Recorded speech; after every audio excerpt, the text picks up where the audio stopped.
And we are live just a few minutes early with our start today for the live stream. Sometimes that happens. I got stuff going on today. I got to go to the hell that is the DMV today to renew my license, which is now a nightmare in Texas because of how long you have to wait to get in because you have to make an appointment. So I want to get my day knocked out so I can take care of some other things and not miss the appointment I had to wait 4 freaking months for, guys. But that's not what we're talking about today.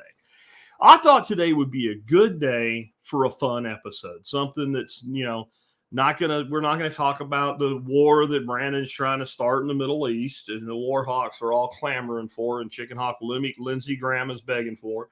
We're not going to do that. We're not going to talk about the economic turmoil, though this will help you address economic turmoil because it'll keep more money in your pocket. We're not about any of this gloom and doom, fire and brimstone crap that so many of you seem to want because those are my most attended live streams and my most downloaded shows. Now, today we're going to talk about cooking. Cooking is one of my personal passions. I've been asked before, if you had to stop doing TSP for whatever reason and you're going to do a different podcast and you had to focus on one thing, what would it be? And it would probably be cooking. Because I can cheat then and work gardening and shit into that, right? But it is something I love, and I've always loved it because it's a combination of art and science.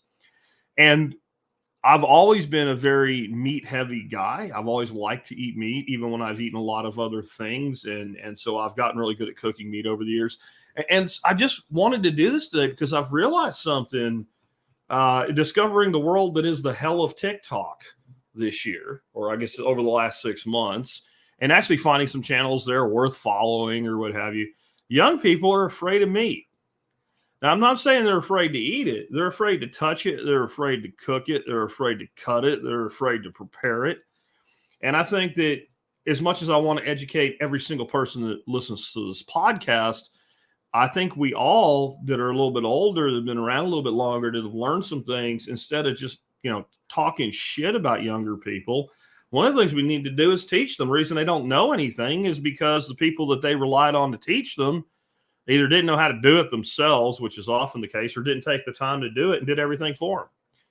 I personally think a lot of young people today, part of why they have this kind of, and this is their word, not mine, freak out about meat, or freak out about bones, or freak out about undercooking, or, insert a different adjective there, but there's some version of where they freak out or it weirds them out or it's gross or whatever, is because everything's always been done for them. We don't make them do things anymore.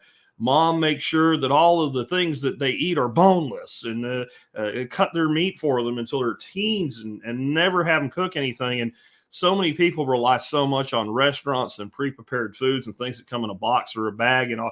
You're not cooking when you follow the instructions, remove from package, put in oven preheated to 350, wait 45 minutes till top is brown and sides are simmering. There's nothing wrong with that, but it's not cooking. It's heating shit up that somebody else cooked or finishing the cook that somebody else started.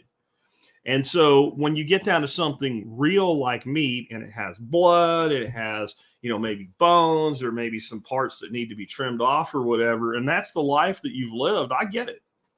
Well, we're going to try to cure that today. And I like that comment there from KJ4. Try different cuts. There's more things than ribeyes, fillet, and sirloin. Absolutely. And we're going to talk about that today too.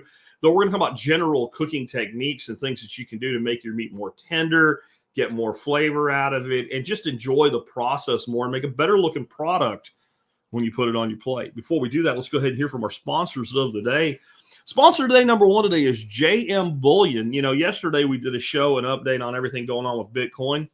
I think Bitcoin is the hardest money on planet Earth. I also think the second hardest money on planet Earth is silver and gold. And I'm not a one-size-fits-all guy. I believe in diversity, whether you're planting your garden or growing your portfolio, having true diversity. Most financial analysts, or advisors or whatever they call themselves, what they call diversity is a random assortment of mutual funds or ETFs that are all in different types of stocks and or bonds. That's not very diverse to me. I like to have my wealth in a true diversified state. So while I do hold some securities like we just mentioned, I also hold silver, gold, Bitcoin. I see my real estate as an investment. I see the tools that I invest in as an investment. I see the knowledge that I gain as an investment. And there's a lot of other things that go in there. But gold and silver are something I will never not hold unless I have the emergency that requires me to actually spend them. They are anonymous wealth that I'll be able to leave to my heirs that nobody else needs to know about. And when I'm buying silver and gold, I get it from JM Bullion, not just because they're a sponsor. They're a sponsor because they have better pricing than most of the larger silver houses. They have real personal upfront service. They don't try to jerk you around and say you numismatic crap. If you buy from JM Bullion today, you're not going to get a call 3 weeks from now trying to sell you some really expensive quarter that was, lost in somebody's house or something like that. They just specialize in delivering high quality silver and gold bullion right to your door. And they're also a really great way to introduce children to sound, reliable money because of all the cool rounds they have. And they give you a discount and all your orders over $200 ship free. And who else does all that? So check them out today, jmbullion.com. Next up today, I'm cheating a little bit for John Bush at Live Free Academy because I didn't know this was coming, and I gave him a spot yesterday. So he's getting 2 in a row. John is launching something called the Freedom Cell Challenge, and it is going to be awesome. It's a 5-day challenge from John Bush of Live Free Academy to walk you step by step through using the Freedom Cell Network to connect with real people in your local area, form communities with them offline and online, and develop your own counter economy. It's all going to be free. You can just sign up and learn more about it. There is links to the sponsors of the day in the video notes below. And of course, links for everything will be in the audio version of this podcast when it's published on my blog at thesurvivalpodcast.com, which will happen roughly 30 minutes after we finish the live version of this podcast. So if you go down in the video notes right now and click that link that says this is where everything is, and you click it and it doesn't work, you're not done yet. In fact, we got a long way to go. So let's dig on into it. Let's start off with, why are people freaked out by meat and so often overcook it? Like, what is that? Number one, the government guidelines in general are stupid. And that's the only word for them. They're stupid, and they result in overcooking meat, especially in a lot of things like poultry, etc. What the government does when it sets a cooking guideline and says cook to at least this temperature is they assume that you're stupid and that you're not going to do it the way you're supposed to. And so they build a margin of error into it. They also assume that you're going to cook this meat to this temperature, take it out while it's screaming hot, and immediately start shoving it in your mouth and not give it a resting period, which is really important with meat. And so if we cook something, let's say to 140 degrees, and the guidelines say we're supposed to go to 150, it is usually the case that if it was cooked at 140 and left to sit for 10 minutes, it's at 140 long enough to do whatever 150 would have done instantly. And if we cook it to 140 and we let it rest, it's probably going to end up between 143 and 145 as the temperature carryover happens and comes back down. But they don't rely on any of that. They're trying to say, if you're an idiot, you can't read a thermometer, you're off by 5 degrees, and you immediately put hot food in your mouth, it'll still be safe. So pretty much, you need to look to cooks and chefs and recipes for cooking temperatures. And when I say that, I am not including websites about cooking that are written by Autobot robots that just simply grab the guidelines from USDA, but people that actually know how to cook shit. And then just don't be afraid to eat some meat that's rare. But that's something you have to do for yourself. Another one is social conventions, right? My grandkids both love rare steak, but I have to reboot them every once in a while because they go home to mommy. My son likes rare steak, so he'll cook steak for the family. Mommy has to have hers ruined. We call that well done. That's fine. And she'll, to be fair to her, she'll do medium well with that little tiny bit of pink, as long as you hide it from her. And the kids are sitting there grubbing on some medium rare, and she'll say something like, ew, don't do this to other people. If that's your problem, let it be your problem. I'm not going to sit there and look at your ruined steak and go, ew, don't yuck somebody else's yum. But if somebody else has done that to you, please deprogram yourself and stop being afraid of things that are perfectly safe, normal, and by the way, taste better. And then it's a lack of experience. Like I said during the intro, it's growing up. It's growing up in a household where everything is done for you, where mom and dad always bring food in from outside. No one cooks from scratch anymore. And in my case, you know, I had to figure it out on my own a large degree. And it was actually restaurants fixed me going like, what do you mean medium? You might like it. Try. Yeah, I'll eat that. Oh God, that's good. Because my grandparents were like old school Ukrainian immigrants that remembered a time when you bought meat and you bought the piece with the least amount of flies on it and there was no refrigeration. So, and you know, they were taught by people who didn't even experience the transition. So their idea was you boiled and baked and cooked the shit out of meat till there was nothing left of it, and then it was safe. It was safe, but it tasted like crap. So much so that my grandmother used to make roast beef sometimes for Sunday dinner, and I'd go in there about 2 hours before she thought it was done, take the roast out, cut the end off, wrap it up in some foil, and throw it on top of the stove, wrap her browning bag up and stick it back in there, and then watch everybody else eat meat that literally absorbed gravy like a sponge because it was dried out like a sponge. So we have all of that going on. Here's what I want to tell you the truth, though. For those of you that have all this as an issue, but you go to a restaurant and order a steak for $30 and say it's delicious. Number one, good chefs in restaurants are probably tricking you when you order a well-done steak. Because what the chef doesn't want is you sending the steak back because it's dry. Well, there is no such thing as a truly well-done steak unless you use sous vide. You can do it with sous vide. I've learned how to do it from my wife. It's not drier than it should be. The longer you cook it, the less red in it, the more juice comes out of it, the drier it will be. Less juice, drier steak. So they actually have a bunch of tricks that they use. One is they will actually very briefly microwave your steak after they've cooked it to the proper temperature. Another one is especially something that's to be served to use pre-sliced. They will take the jus that comes from like their prime rib and stuff, and they will take your meat and they will briefly soak it in there, and it will still be rare, but it will look like it's not. It will, in effect, kind of dye it. Like, so when you go to a restaurant, you're like, well, I ordered well done and it was delicious. And when I make it at home well done, it's overcooked. That's because it wasn't well done at the restaurant. They lied to you. They created the appearance you wanted to see and gave you the flavor, the taste, and the texture and the juiciness that you actually wanted. So you can do that for yourself, or you can grow up and be a big boy or a big girl and realize the bread stuff you're looking at is not blood anyway. It's okay. You can eat it. People do it every day, and none of us are dead. And if I blindfolded you, I believe most people, not all, but most people who won't eat rare meat, if I blindfolded you and put in front of you 2 plates of food, same steak, cooked the same way, and one just cooked well done and one cooked medium, not even medium rare, like pink, and you ate it blindfolded, you would pick the pink one every time.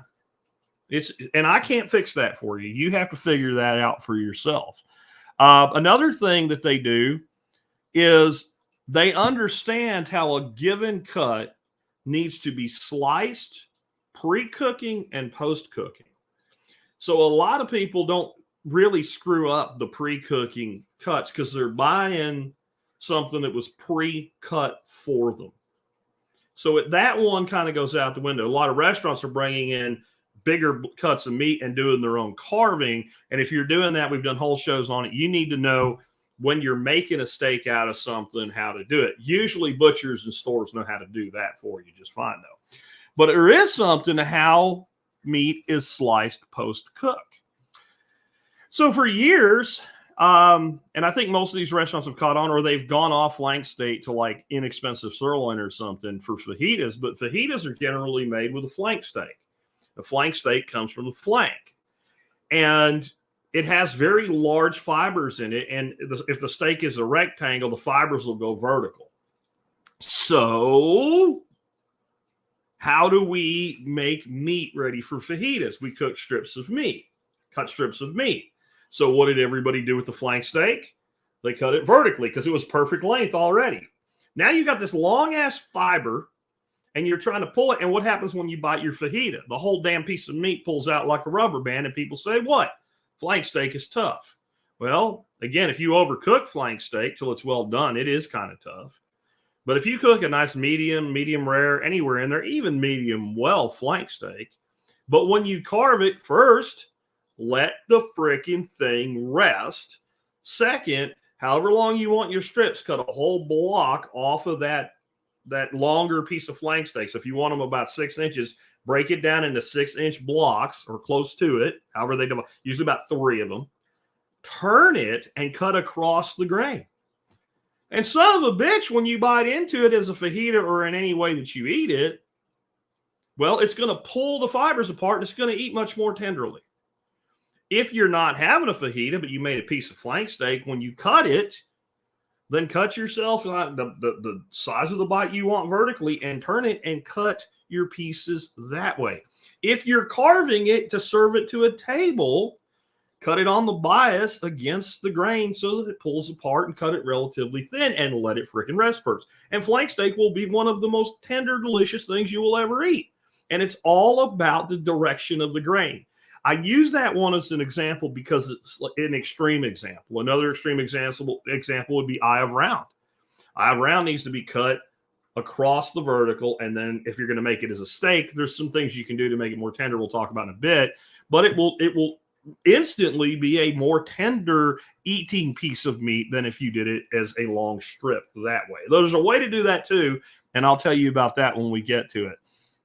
The next thing is restaurants and chefs use very high heat, extremely high heat, probably higher than you're capable at home, but you're probably not getting things hot enough when you go to put a sear on a steak.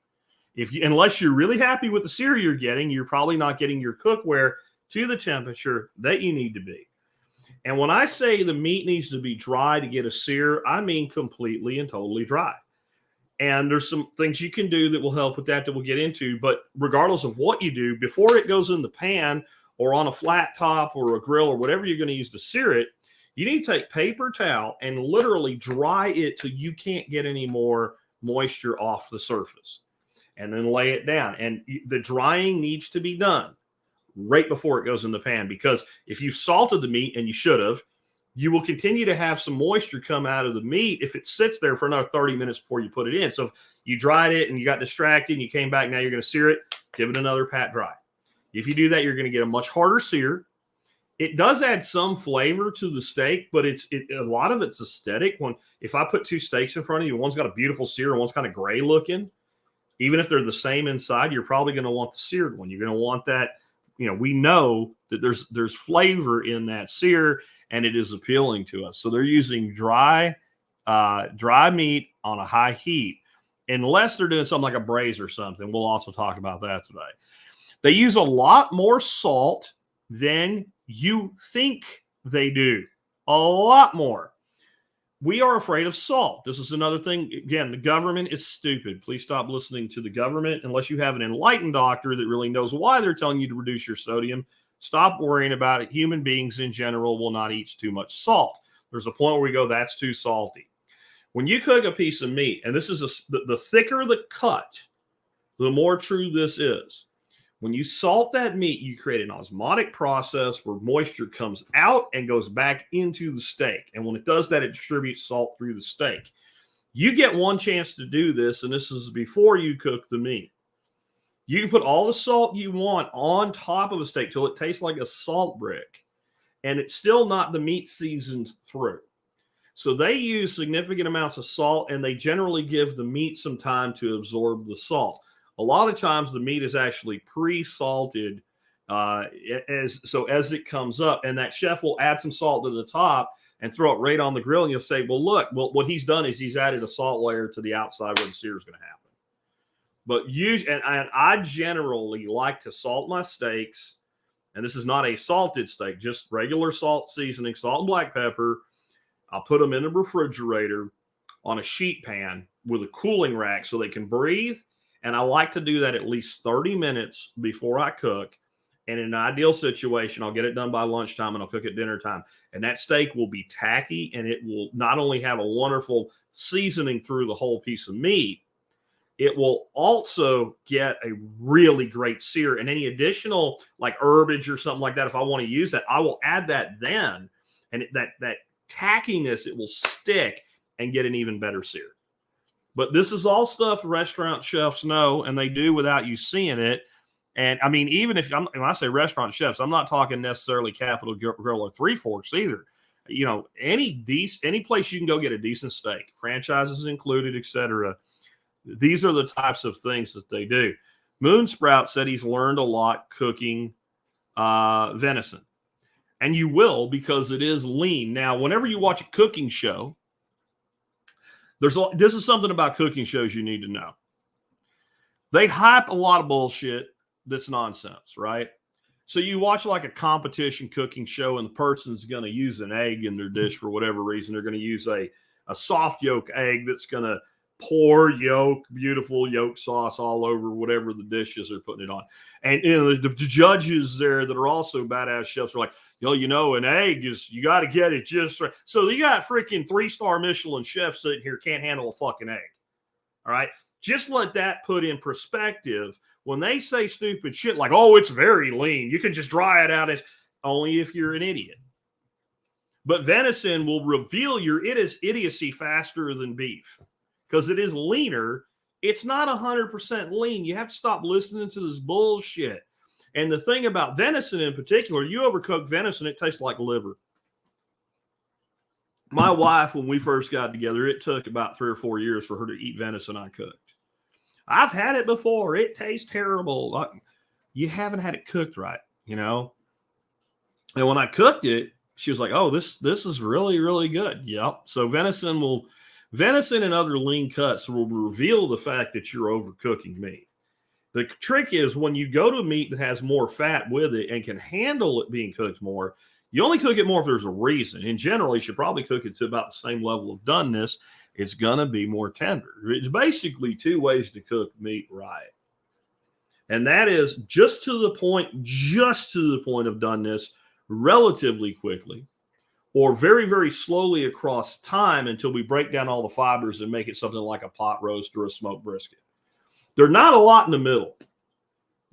Just about any meat, no matter how good it is, if you cook it long enough, it'll start to actually toughen.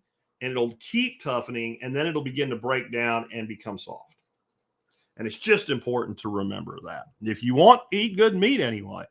So here's some tips for making tougher cuts more tender, like say an eye round steak or others. One is, of course, sous vide.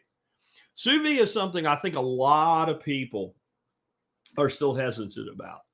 When I first heard about it, I'm like, this is some fussy, yuppie, pain in the ass, high-level chefy bullshit. That's it just seemed like the dumbest, stupidest thing I'd ever heard for an average person to get involved with. It just seemed like too much trouble. It is the damn easiest way to cook a piece of meat you will ever do in your life. It's the most foolproof. Because if you want to cook a piece of meat to 135 degrees, you stick it in a bag, you throw it in a sous vide circulator, you set it to 135 degrees, you push a button, and it will never cook to 140 degrees. It will never happen, never, never, never, never. There is something you need to know. When you get done with a piece of meat that you're sous videing and you get a pan scorching hot and you sear it real quick before you eat it, it can throw that, especially a thinner cut, it can throw that temperature up quite a bit. That's why a lot of people like to use a blowtorch, because that really, you got to really try to raise the temperature internally when you're searing with a torch. The hack here is when you pull it from the sous vide machine, leave it in a bag, set it up on the counter, design your sous vide cooking time so that it's done 15 minutes before you sear it.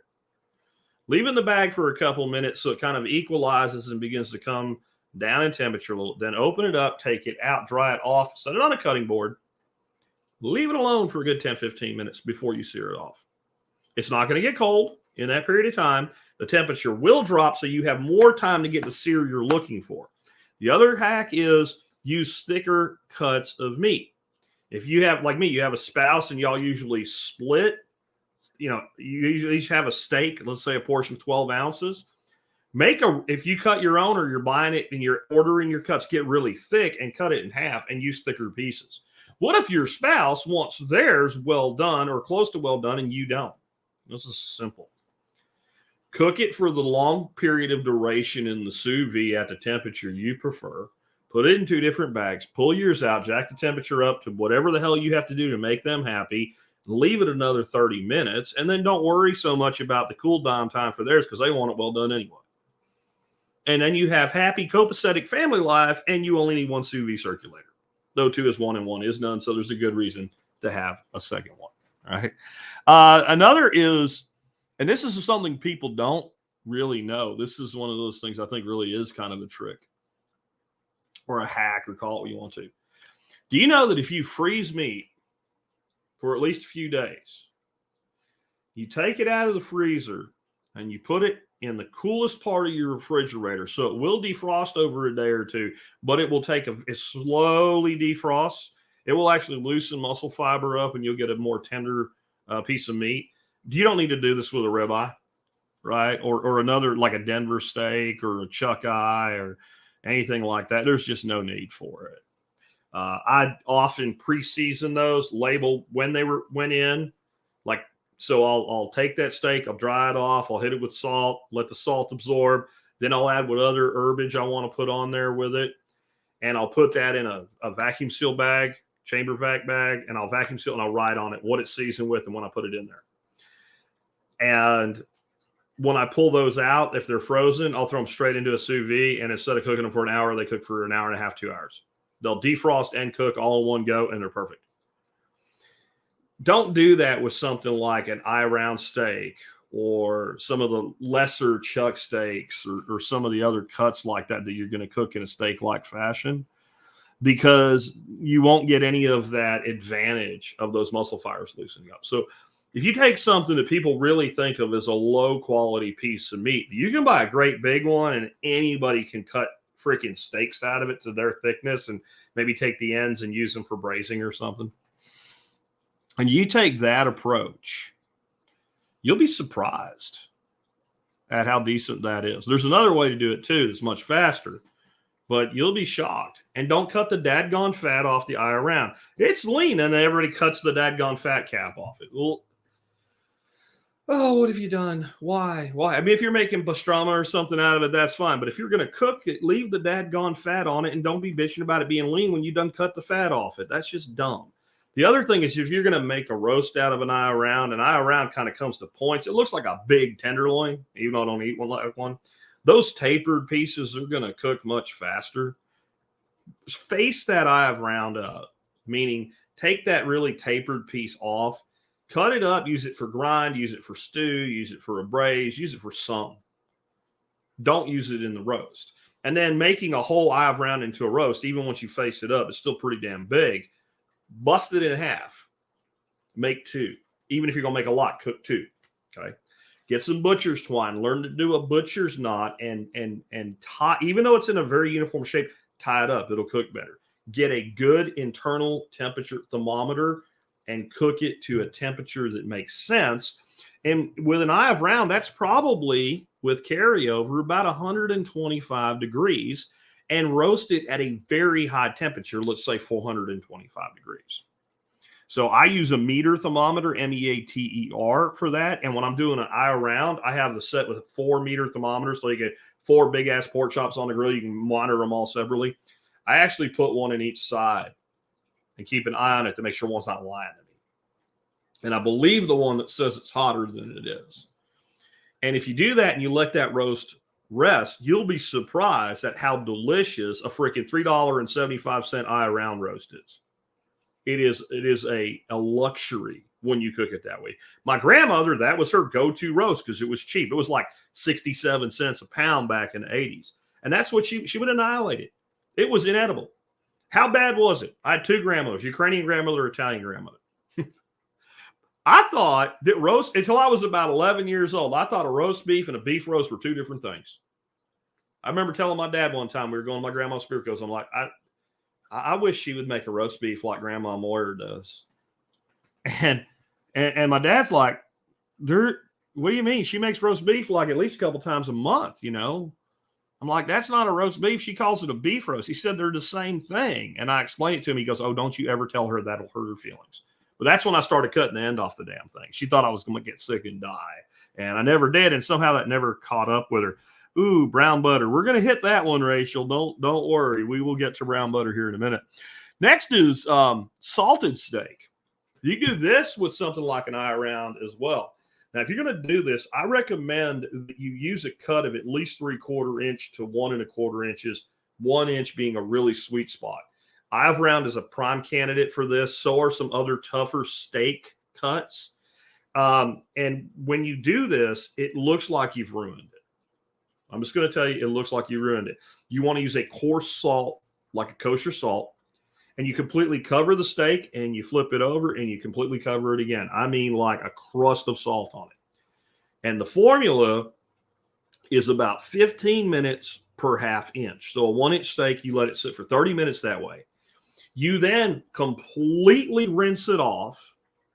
I mean, you put it under the faucet and just scrub the salt off it. Now, this is a steak that you do not need to put any more salt on it. It won't be salty, but it certainly won't need any. Maybe if you like salt a lot, you might use a little finishing salt while you're eating it. Taste it first, okay?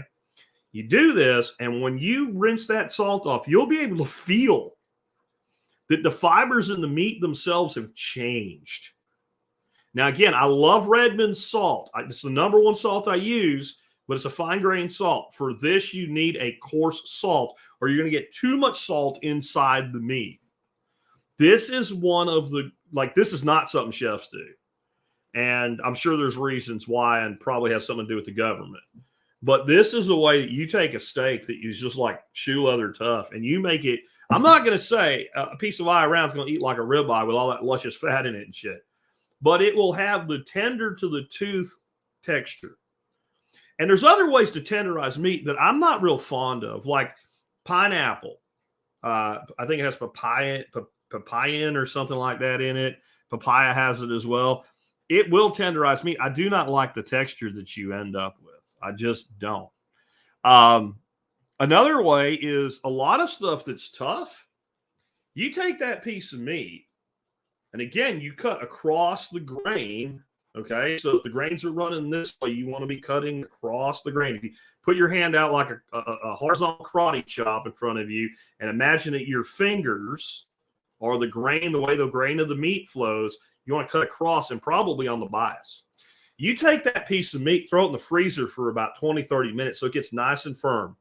Get a really, really sharp knife and shave that meat just about as thin as you can cut it and all the same length. Or if you have a meat slicer, same thing. Partially freeze it, throw it on that meat slicer, whatever. Now, you probably don't want to go as thin as possible with a meat slicer, but figure out the thinness you're looking for. And then season that or marinate it however you want. And when you cook that, you're talking stir fry. And not your uncle stir fry where he has a pot that's boiling and he thinks he's stir frying it and the meat's really sitting in its own juice. You need high freaking heat like a Chinese restaurant or really high temperature on a grill, putting that on a skewer with a baste and cook that shit for like 1 minute. I'm saying 30 seconds aside, it's done if you have the heat high enough. Maybe 2 minutes maximum. You cooked that for 5 minutes, you made shoe leather out of something that was delicious. And you can take some of the tough, especially beef and pork, some of the toughest pieces you can find, and you cook it that way, it'll be delicious. It's just, it really is. And K-Bonk's saying Redmond's coarse is really coarse. And it is, but it's expensive compared to just cheap kosher salt. And that's all you need because we're only using it as a tenderizer. That's what we're doing with it there, and salt flavor. Next is slow cooking and braising, which everybody knows. So I don't want to spend a lot of time on it. But if we take a piece of meat that's otherwise tough and we very slowly cook it to a very high internal temperature, eventually all the connective tissue breaks down, and it is a fantastic way to do things. It's how we do, like a red wine braised short rib is just fantastic that way. But have you noticed something about short ribs over the years? When I was a kid, you went to the store, short ribs were cheap. They're less than $1 a pound. Way less. It might be 50 cents. But the other thing was they left a lot of meat on the dadgone rib. Yeah? I mean, there was like, if you had 2 short ribs as rich as they are, you was full. And I'm not talking about a big old dino rib. I'm talking about a normal, size piece of short rib, a few inches long. 2 of those and you were good. You go to the store now, you buy a dadgone boneless short rib. You cook 4 of them for 2 people, and there's barely enough meat left for one. By the time you render out the fat and realize you paid mostly for bone, and they're $9, $10, $11 a freaking pound. I'm going to tell you something that a lot of you ain't going to believe when I tell you. You know what's better than a short rib cooked that way? You cook exactly like you do a red wine braised short rib, brisket. And sometimes you'll find, and this is what you want to look for if you're going to do it with brisket, a butcher trimmed brisket where they've done all the trim for you. Sometimes those are real expensive. Sometimes those are on sale for $4 a pound. They're half or less than the price of a short rib, and you ain't paying for bone. And I'm all about bone stock and all, but not at $12 a freaking pound for bone. Now, I think this is asinine that the meat cutters of the retail world have done this, because the meat that they cut off that rib ends up in ground and gets sold for $4. You could leave it on there and people would be more happy to buy them, and they'll pay you more per pound, but that's not the way the world works. So you can either make your own short ribs, you can cut them, you can cut like a mock short rib out of like a whole chuck roll really, really easily. But if you get brisket and you kind of cut it into long strips, and I'm not doing this so that it looks like a short rib. I want it to eat like a short rib. I don't care what it looks like. And you sear all four sides of that. You put that into something like a Dutch oven. You put whatever else you're going to, whatever else you're going to cook with it. If you want to put some potato in there or something, whatever you want to do, whatever herbs and whatever. But you then fill that up with a mixture of red wine and beef stock until it almost covers the top of it. You put that on like 275 degrees and you let it go for like 4 to 6 hours. And you'll probably never buy short ribs again unless your meat cutter fixes their stupidity and charges a fair price. And you'll be like, oh, I never thought about doing that. What do people do with brisket? You get the brisket, you put it on the smoker, you make smoked brisket. Fine. It's not the only thing we can do with it.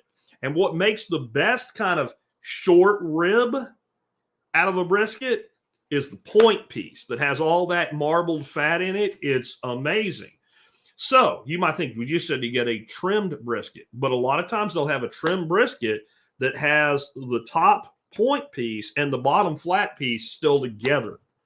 You buy that when it's on sale, you take the top piece off, you use that for your slow, and then you make something like a pastrami out of your flat, which is traditional, which is not what we're going to get in today. Or it will cook just fine that way too. I'm just telling you, the eating experience of the point exceeds that of the flat in that capacity. I'm a point brisket guy. Anyway, I've never seen just the trimmed point on sale that cheap. But if it's ever there, I would buy it. I'd buy it in a heartbeat. This also means, of course, you could buy your own packer brisket, break it all down, make your pastrami out of the flat, and make several meals out of the point, and then take all that fat and render it as tallow and use it for cooking and other things. Like, there's a lot of ways to do this, but those are some ways to get that more tough meat more tender. Now, the big thing people struggle with is getting a good sear. So let's revisit that real quick so that we can all get the good sear that we're looking for. I want to start out with, you should use cast iron. You should use carbon steel. You should use stainless steel. Use a hex clad. If you do it right, you should get a good sear no matter what pan you use. There's no doubt that some pans might lend themselves, depending on your cooking method, whether it's induction, electric, gas, to do a little bit better of a job for you. I personally use 90% of the time carbon steel pans from Lodge. They're cheap, they last longer than you do, and they work really good, and they heat up fast. And they do not hold temperature like cast iron, but they actually let it go a little bit quicker, which to me gets you a better sear because I want the heat into the meat, right? The key with that is, since they don't hold quite like a thicker piece of cast, is you lay your meat on one side, and when you flip it, you go to a new surface of contact. That's how you kind of account for that. Hex clads are really great. They're beautiful pans. In Gordon Ramsay's words, they're the Rolls Royce of cooking pans, and they're way more expensive than I'm willing to spend. I'm just not. And you can do, if you like stainless steel, I don't, but I have no problem with you using it. So you can use anything you want. But here's what to do. Number one, again, the meat must be dry. And I know this is crazy talk to think anybody would know, but the pan has to be hot. And what I mean by hot is when you put down a little bit of the cooking oil, you want to use something with a high smoke point, beef tallow, chicken fat, we call that schmaltz, something like that. Lard, save bacon fat. Those are your 4 fats that you want to use at this stage. We'll get to butter.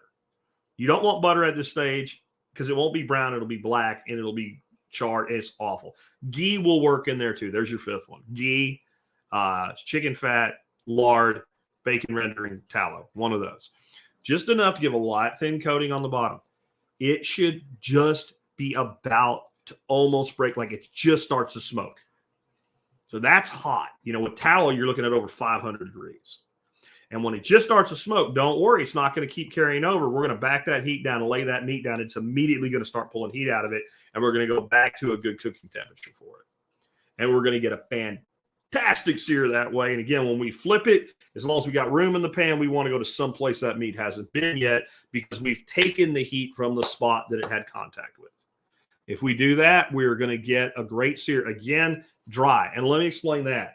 You think it's dry. It's not dry. It's got a little thin layer of water on it.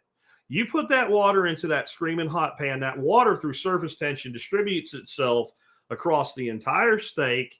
And you think you're frying it, even sounds like you're frying it. What you're doing is boiling off the water. And you have a little, just like when you hydroplane with your car, because your wheels aren't actually touching the road anymore. There's that thin little layer of water. You're steaming and boiling that meat, and that's why it's gray.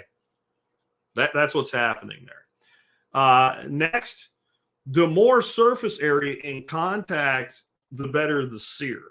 So if you're using a pan or a flat top and you have a piece of meat that's going to want to curl on you because let's say it's got a big fat cap on the outside of it, take your knife and put a couple slices in that fat, especially like if it's got a little bit of silver skin under the fat. You know, a lot of people say you want to trim all your silver skin, but there's cuts that they have that fat on the outside, and the only way to get that silver skin is to take the fat off, and you don't want to do it. So that silver skin really will shrink, and it really will cause that meat to curl. And so then you lose contact, and you can't sear something when it's not getting the heat. So again, cutting some slices. Sometimes you have fat inside, like a ribeye or something. There's no big issue there if you take your knife and go in and kind of cut that piece of fat in half, but leave it intact. That will also prevent that from happening. Pressing a steak is bad. Holding it flat is not. That's why I like aluminum burger presses. They don't weigh much. They just kind of help keep the shape because I can't stand there and keep them all perfect all at the same time if I'm making more than a couple. So that's another way that you can keep that surface contact. And if you're using a grill, you really want to be ripping hot because you're trying to get not just grill marks, you're trying to get some sear in the area you're not making contact, and that's going to be done from air heat. Getting a good sear on a steak on the grill, you want to give it a light coating of that same fat before it goes on the grill because it transfers heat. And let's talk a little bit about that right away.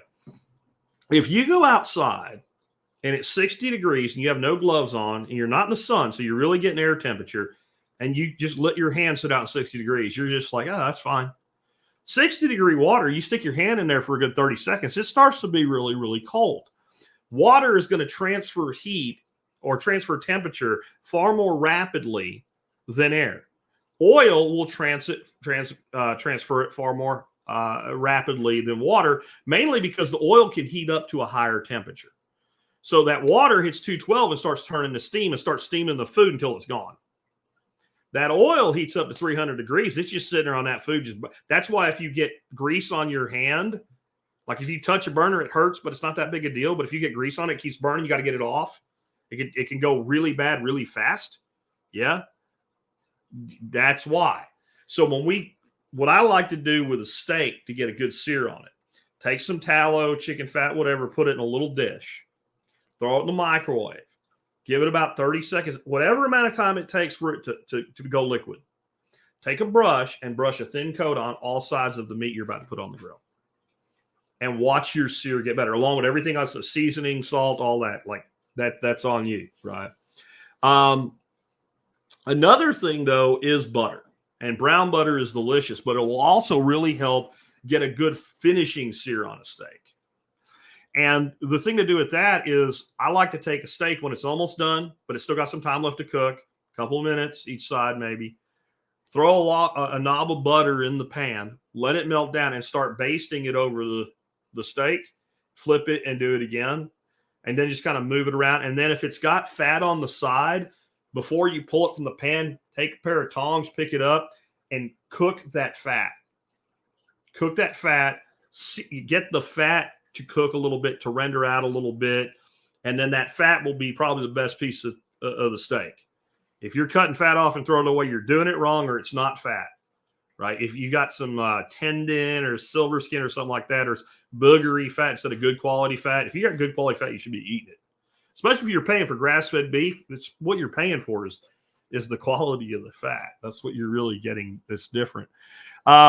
Next, with thick cuts of meat, what usually works best with those is get yourself, again, a good thermometer that can go in the oven while you're actively cooking. Meter is great. It's my favorite one.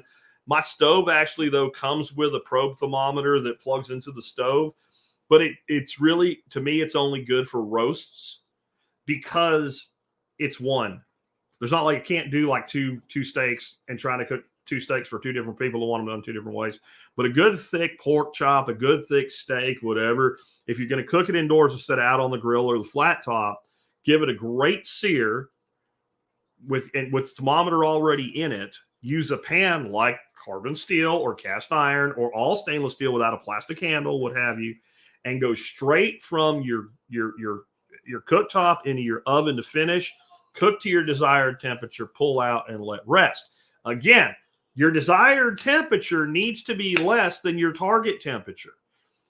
Especially the bigger the meat, the more carryover there will be. And a good rule to bet on is 5 degrees.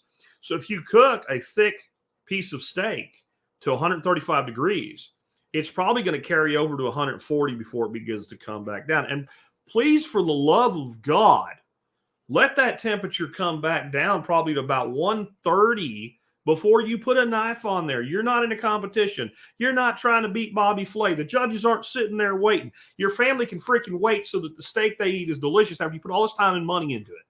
Let the damn thing rest. Let the damn thing rest. Let it rest. All right, I'll let it rest now. Now, nothing beats a high-end broiler. Nothing. I have a Schwank Grills like 1,500 degree broiler. I'll just say, if you can find the budget, and this is something really important to you, you like that hard char on the skin of the quail or a steak or a big, thick, juicy pork chop, it's probably worth the investment. Anything approaching, and this is basically a salamander grill that they use in high-end restaurants, anything approaching that quality just a few years ago was over $3,000. And it was like attaching a desk to the wall of your kitchen. They were huge, 3 feet long, 2.5 feet deep. They got a lot less expensive, but they were still huge. The Schwank, you can pick up and walk around with it. I keep mine outside with a cover on it. It is, I need to get in touch with those guys. I need to work something out with Schwank for y'all. It's expensive, but it's one of those things. It's expensive, but it's worth it. And they're actually the people that make the elements for the commercial salamanders in the restaurants.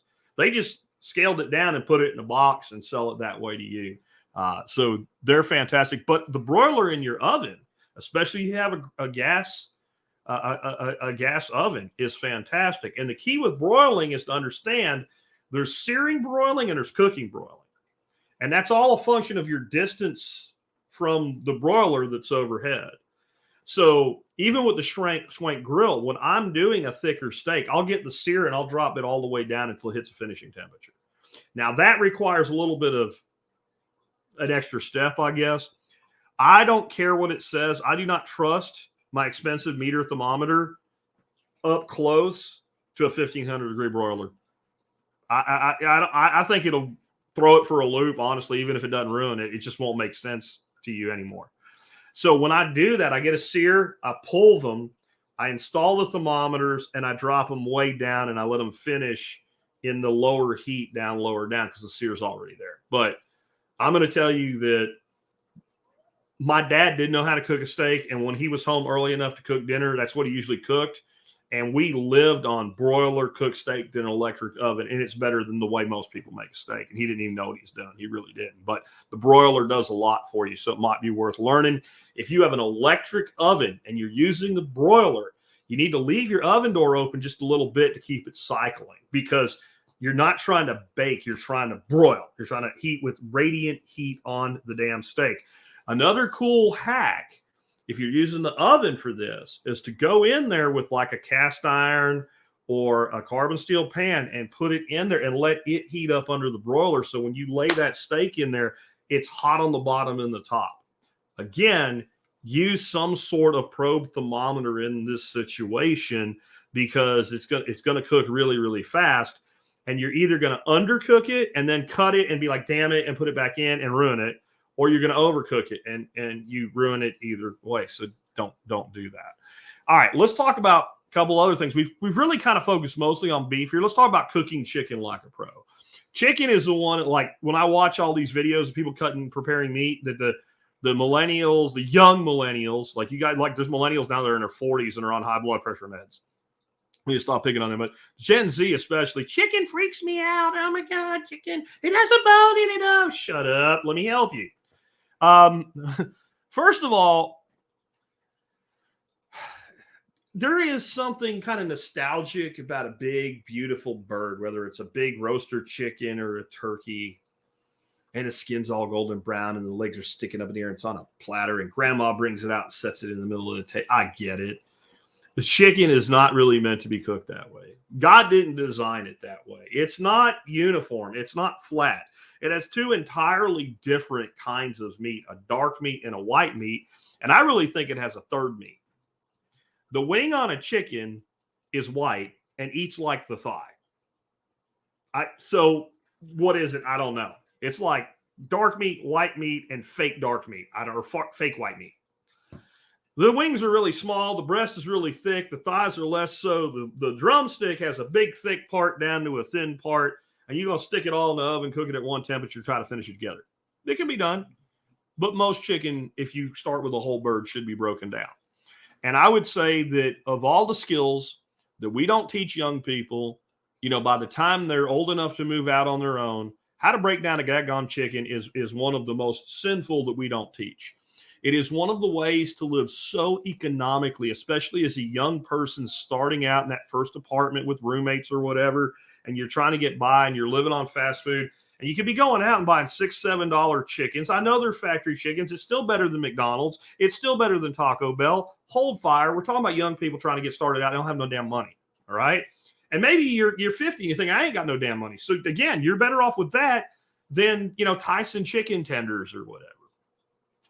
And there's the way you break down an organic air-cooled chicken is exactly the same. So we want that skill of being able to part that bird out either into quarters or even breaking the leg off of the thigh, how to skin, how to debone, all of it.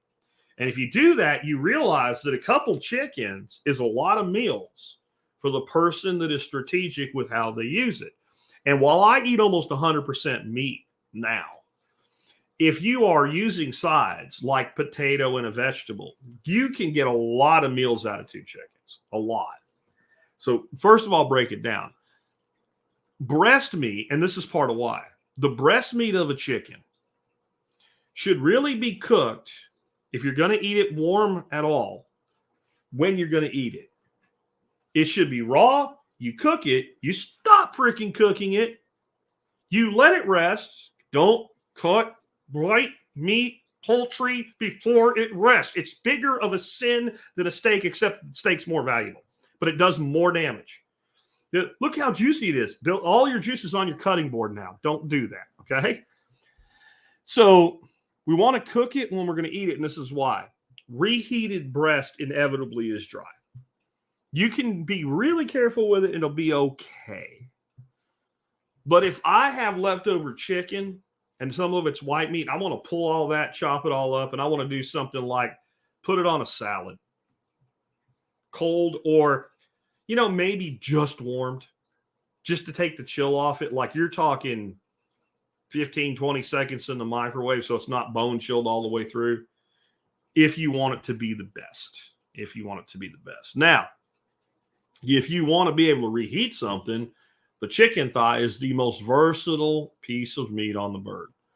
We can do anything with a chicken thigh. We can break that off the bird or buy it already done with the skin on, bone in. We can grill it that way. It'll be fantastic. You can batter that sucker up and deep fry it like KFC. It'll be delicious.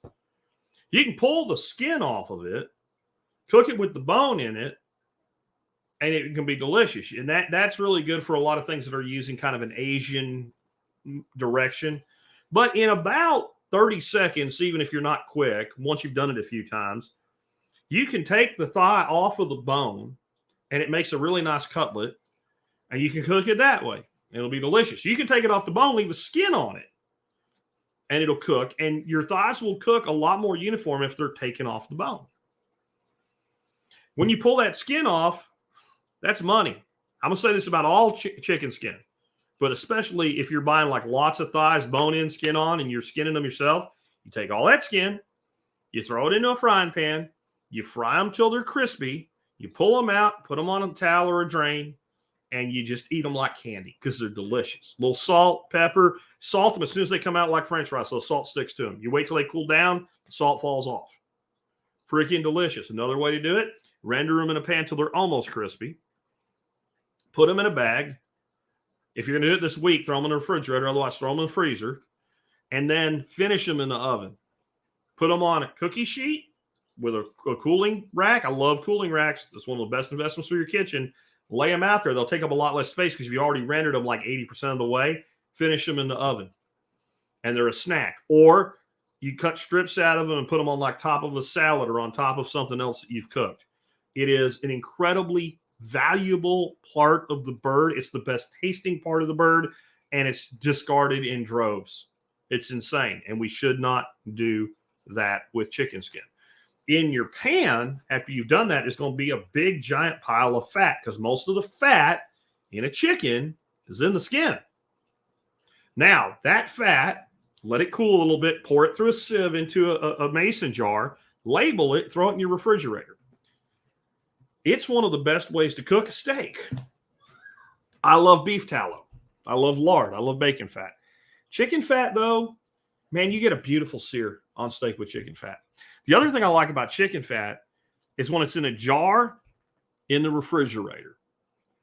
It doesn't get as hard as tallow or lard where you're like trying to get it out with a spoon. It just still is more like room temperature butter. And it's really easy to cook with. And it's so easy to do. And what you can do if you're eating, commercial or even organic, but large bulk, like you can buy at Costco or whatever, buy several packages of chicken thighs and process them all at once. Break them up, put them away, render all your skin on a weekend. Save what you're not going to eat right away if you can do that because it's like Lay's potato chips, but better for you. And then you've got meals for a long time. And it's one of the most inexpensive cuts out there. I think regular chicken thighs, if you have a Costco business center, so just, you're not talking organic here or anything, but you can get a 40-pound case of them for like 67 cents a pound. And then people that drink Starbucks every day will tell me they can't afford to eat well. And I just laugh. And if you try to educate them, sometimes they want to be educated. Sometimes they just want an excuse.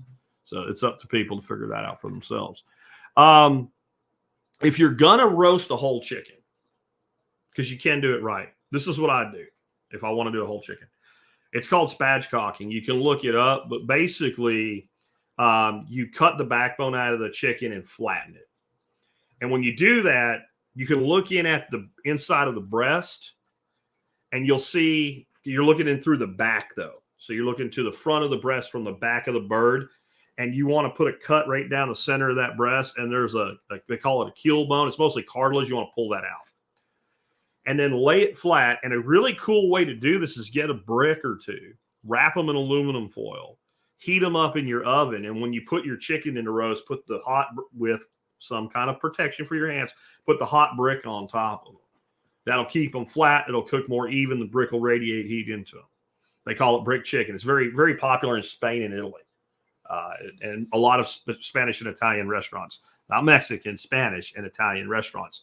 We'll have some version of that. I personally remove the wings. When I'm doing whole birds, whether my own birds I bought locally, birds I bought from a store, if I buy them whole and I'm going to cook them whole or anything, I always cut the wings off. And I've stopped doing the big long wings, all three sections. I cut the tips off. They go in the stock pot. I break down the flat and the drumette, and I'll save them till I have enough to make it worth doing chicken wings. Really, really simple. By the way, chicken thigh, most versatile thing on a chicken. Do you know if you love skin on, because that's the only way any normal person eats bone-in chicken thigh or chicken wing. You take a standard chicken thigh and you cut the meat off one side of the bone and the other side of the bone. You leave about a third of the meat on the bone. You take a skewer and you put your piece of that has no bone on a skewer, maybe 2 per skewer, and you grill those, season them up and cook them like you're making chicken wings on the grill. Anybody who eats them would be like, these are chicken wings, except the meat looks a little darker and they taste better. And they cost less than wings now. Wings used to be the cheapest cut of meat on chicken. Now it's a drumstick, a thigh, a wing, and a breast. That's the order. And then everything else, right? So that's just another little hack using that. And then when you're doing chicken skin on and you're not frying it, but you want that skin crispy, what you need in your life is just a little bit of baking powder. Now, here's how I do wings. And my wife is like, you got that dialed in, never change it. I take whatever seasonings, and sometimes I go different ways on my seasonings. Sometimes it's like a chili powder cumin thing. Sometimes it's more like an Asian-inspired ginger chili thing. But I will take a significant amount, probably 5-6 tablespoons of pork panko. And per, batch of wings, about what you would put on a sheet pan, again, with the little cooling rack in it to keep airspace under it, about 2 tablespoons of baking powder. And I'll put that in a Nutri-Ninja with all the other seasonings. And I'll just, sometimes, the Nutri-Ninja will end up with it'll burn the shit out of it and a bunch on the side. So open it up, mix it up. And you really want, like the pork panko, it's basically pork rind breadcrumbs, but you want them really fine for this. And you want that baking powder mixed in with them. And then I'll put them in a Rubbermaid tub. And I'll take that seasoning and I'll put it all over them and rub it into them. And I'll throw it in the refrigerator. I'll do that in the morning. And I'll cook them so it's like a day and a half. I'll cook them the next evening. And whether they're in the oven, indirect heat on the grill, whatever, you'd swear to God somebody threw that thing in a fryer. And if you're worried about carbs, I think I figured out that a tablespoon of baking powder has about 7 carbs in it. So 14 carbs spread out over 24 wings. I mean, how many wings are you going to eat? It's just a phenomenal way to do things. All right. Moving on to pork. Okay. The government is less retarded than it used to be. I remember pork needed to be cooked to 160 degrees because you're going to get trichinosis and die. There has not been a case of somebody dying from trichinosis in the United States from pork, commercially raised, since the 1950s. And it's not because everybody's cooking their pork to 160 degrees. The federal government finally lowered the number to 145 degrees. You can cook a pork chop to 145 degrees, and if it's not super thin, it will be good. There's no problem. What is the temperature that you need to cook pork to rule out a trichinosis infection? The number, 137 degrees. It's the number, as in 136 isn't. There's not a large amount of error room there. But if you cooked it, Eddie's saying 135. If you cooked pork to 135 degrees and you let it rest, it's going to go over 137 and then come back down, and it's still going to be fine. If you really want to be safe and you want to make kind of the best pork you'll ever make, especially like a big, thick chop, sous vide it at 137 degrees for 2, 3, 4 hours. Let it cool all the way down if you want to, right? Let it cool all the way down if you want to. And then sear the shit out of it. And don't worry about the final internal temperature at that point because it's already taken care of. When we're dealing with parasites, bacteria, etc., that get killed by temperature, it is not just a function of temperature alone. It's temperature and time, and it's temperature across time. So here's an example from the regular prepper space. What do they tell you about water? You're going to drink water from an unknown source. Filter it as best you can as far as particles out of it. You want the dirt out of it. And then somehow boil it. Boil it in a full rolling boil for 10 minutes. This is asinine. I don't know who came up with it, but they should probably be dug up from whatever grave they're laying in, reincarnated just so they can be smacked in the head a couple times with a frozen fish and put back to sleep in the earth. This is stupid. Water, anything that can get in water that's a problem, begins to pasteurize at 160 degrees. By the time that water goes from 160 degrees to 212 degrees, there is nothing left that could be alive in there. If we hold it at 165 degrees for a couple hours, it's totally safe as well. Meat kind of works the same way. So if we take something like a temperature of 135, 137 degrees and we hold it there for a couple hours, there ain't nothing living in there. And we get a very tender piece of meat at the same time. Or go ahead and just grill it. And, you know, I'm fine with grilling pork chops to 140 degrees. I'm not a complete purist on any of this. And then let me temper that with something else. You should cook your food the way that you want it. If you disagree with me and you like your steak ruined as far as I'm concerned, and that's how you like it, and you really like it that way, go ahead and cook it that way. If you like your pork cooked to 150 degrees, go ahead and do it. There are people that if the pork just looks a little translucent, they won't touch it. That's social convention. That's up to you. I'm telling you how to make it taste the best if you actually want it to taste the best. I also realized in talking about searing here, I skipped something in my searing section. I want to add it here so I don't forget. You know how they tell you take the meat out and let it sit on the countertop for 30 minutes for it to come up to room temperature? And that way it'll sear better because the outside isn't so cold. So that always seemed like bullshit to me. So I took some steaks out of the refrigerator and I set them up on a cutting board. And I took my little E-Tech City thermal gun and I shot them with it. And I looked at the number and the number said 37 degrees. Okay. So I let them sit there for 30 minutes and I shot them with it again. And the number said 38 degrees. 1 degree. I waited an hour. That's about as long as I'm going to let my meat sit out like that. I went ahead and put it in the oven with the oven off, just so flies wouldn't get on it and shit. I let it sit for an hour and I shot it and it said 39 degrees. That doesn't make a difference when you're searing, and whoever came up with that needs to be smacked in the face. They're probably dead by now, so we can't do it. But it's bullshit. It's a myth. It doesn't work. I don't care if Gordon Ramsay said it. I don't care if Jamie Oliver and Bobby Flay put together a compact with every other well-known chef, including Guy Fieri, and they all got together and published a canonized version of the Cook's Bible and swear to God that it's true, and they all put their hand over the actual Bible and swear it's not. Because it can't be, because I've measured the temperature, and it's a lie. So stop believing things that you haven't tested. Go ahead and test it for yourself. Go ahead. Next time you're going to sear a piece of meat, leave it on the cutting board for 30 minutes like they tell you. Get your little thermal gun. If you don't have one, buy one. They're like $20 and take 2 readings. And when you're talking 2-3 degrees at maximum of difference, it's not going to change anything. It's a lie. It's bullshit. Don't believe it. It's not true. Anyway, going on. Pork chops scream for a hard sear. To me, that's what makes a pork chop. One of my favorite things to buy, and it is commercial, but I haven't found anything that I can get anyway locally that's as good, is Costco Business Center sells a whole rib rack pork.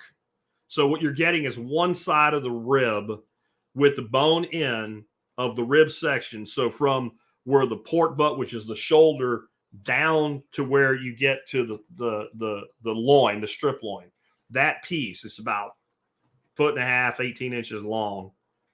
They sell that, and it's like $1 something a pound. And if most people would get that and they wanted to cut chops out of it, they would cut them about 1/2 inch. If you go and you leave everything on one side of one bone and all the way up to the side of the other bone and then skip a bone and do it like that, you get one bone, but you get double thick chops.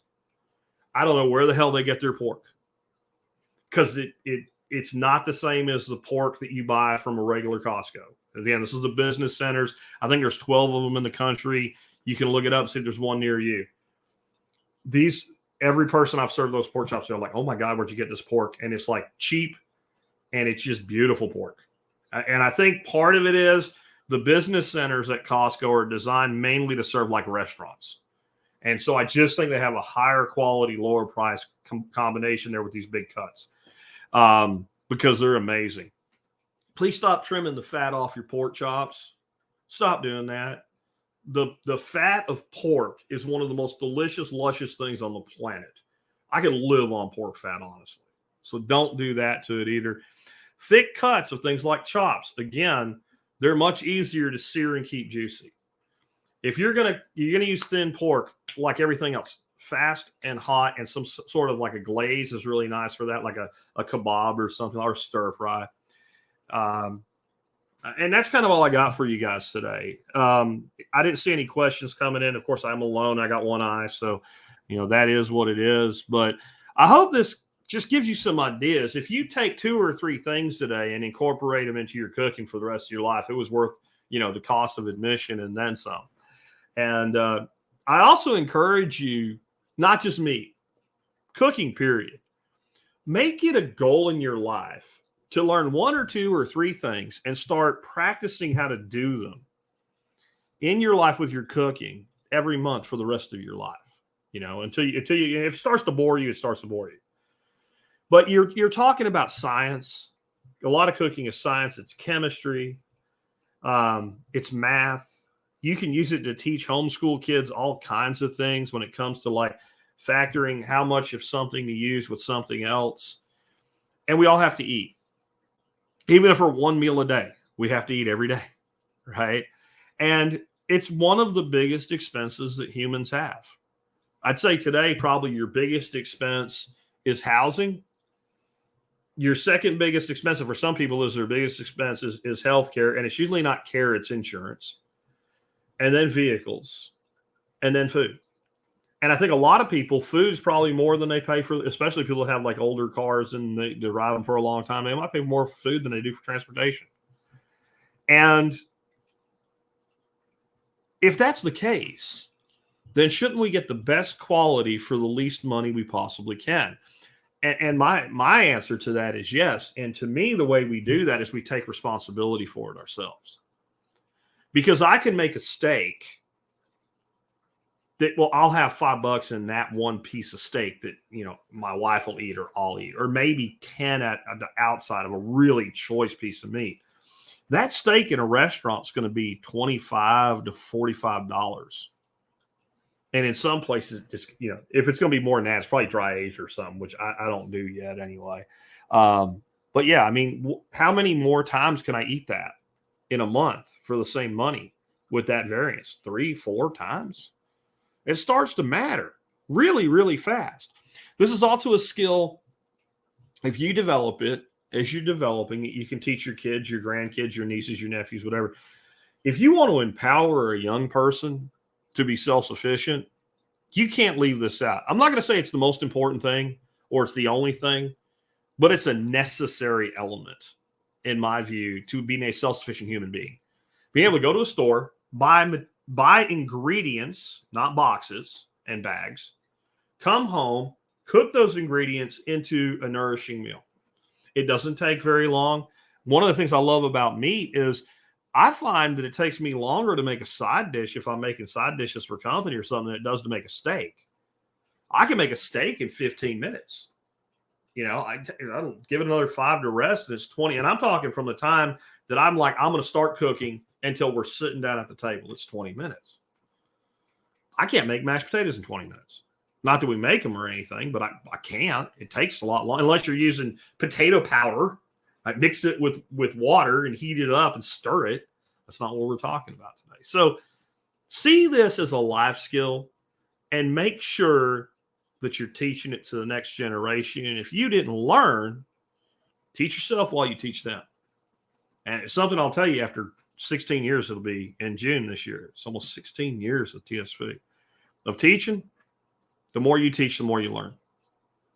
There's the old saying, those who can't do teach. And in bureaucratic situations and all that may be the case. People that really pour it out teaching, like they really, like when I say teach, I mean, you figure out what you want to do. You learn how to do it, and then you translate it into a way that somebody else can do it instead of somebody going, here will be your lesson plan. Follow along the lines. When you teach the first way, you really do develop your skill to a much higher level. Because you have to do it so you can convey the information articulately. Anyway, with that, let's go ahead and wrap up. Let me remind you guys, you can always help the show out and the work that we do here by doing your online shopping at tspaz.com. That's TSPAZ, tspaz.com. I know what you're thinking. Jack has got to have something to do with cooking as today's item of the day. That would make sense from marketing, but I really care about serving my audience. So the TP-Link Deco AXE5400 tri-band 6E mesh system, which is a wireless network for your home, is on sale today at a significant discount. In fact, it is 23% off, and this is a several $100 solution. So 23% is like $100. It is the best, the absolute best mesh network system I could find for the money without going the stupid cost of expense. It took me about 6 months to decide what I wanted. And then last year in June, I bought this. I installed it in my house, and it changed my world. Everything got better.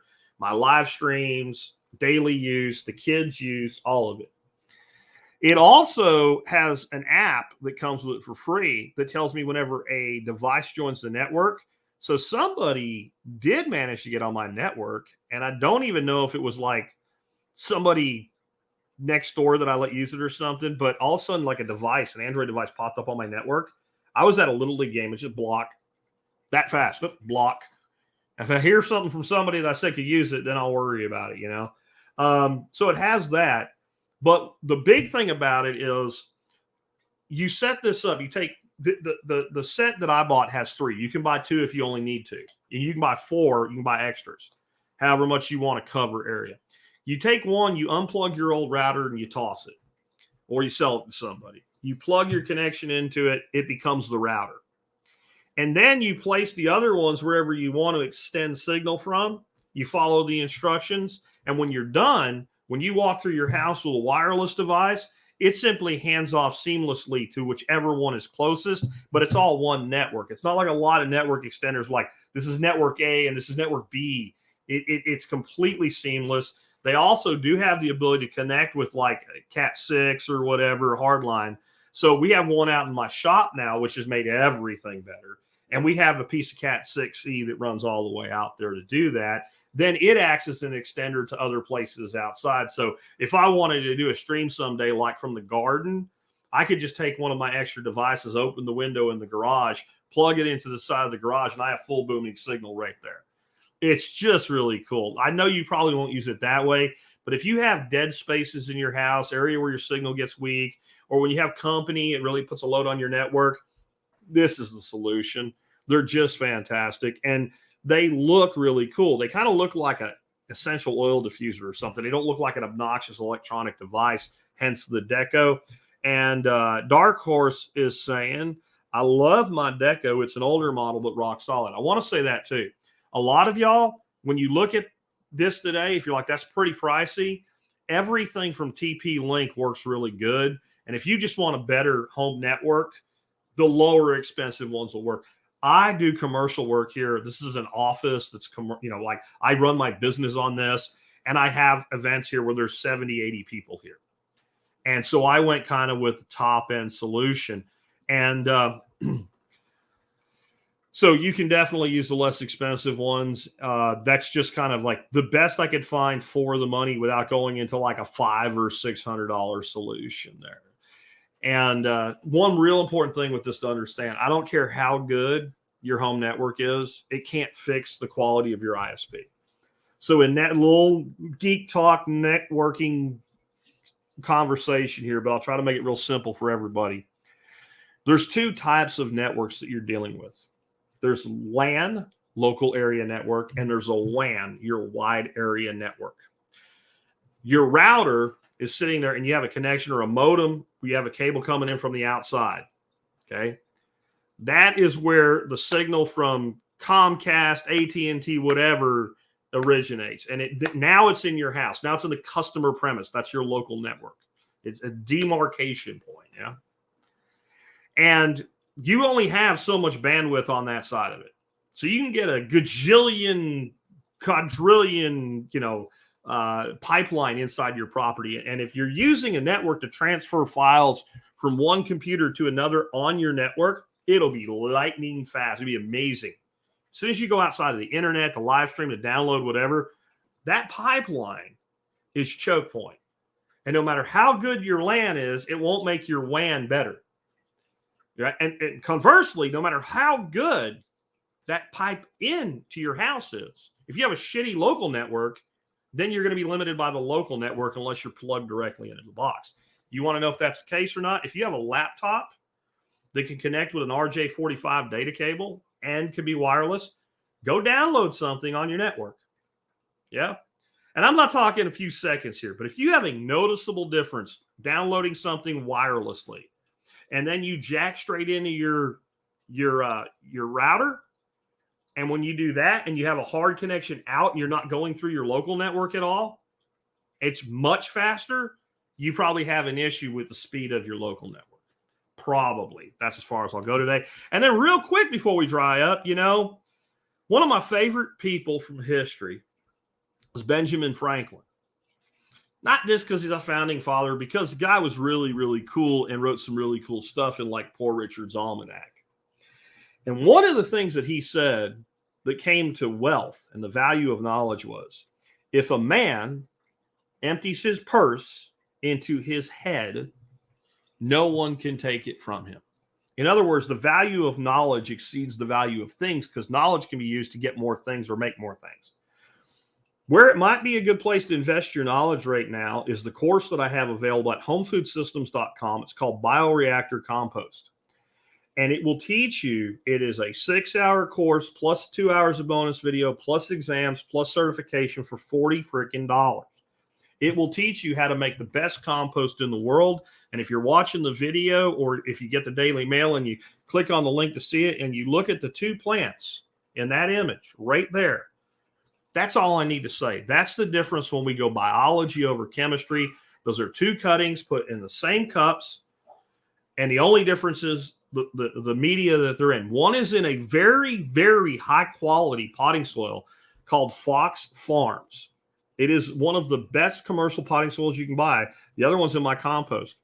You can tell which one's in the compost. It's like twice as big because biology beats chemistry all the time. Empty a little bit of your wealth into your brain and no one will ever take it for you. MSB members, it's $35, not $40 if you go to the MSB first and get your discount code. With that, guys, have a great day. I'll catch you tomorrow. We're going to be talking about Bitcoin, but we're really going to be talking about, kind of being an anarcho-libertarian activist. I have a guy coming on tomorrow named Tomek K, not giving his last name, kind of common in that space. He works for getalby.com, the Alby Lightning Wallet. And we're going to be talking, and he's from Poland. We're going to be talking about the work that Alby's doing and he's doing, Bitcoin culture, Bitcoin philosophy, a film that's coming out, Alby's actual mission, does guerrilla activism work, and more. So even if you're not normally the Bitcoin persuasion, you might like that episode because maybe it'll make you think a little bit differently. And I've been noticing something. There seems to be a sea change going on right now. More and more of you that used to not pay attention to Bitcoin are starting to pay attention. So tune in tomorrow and I'll catch you then.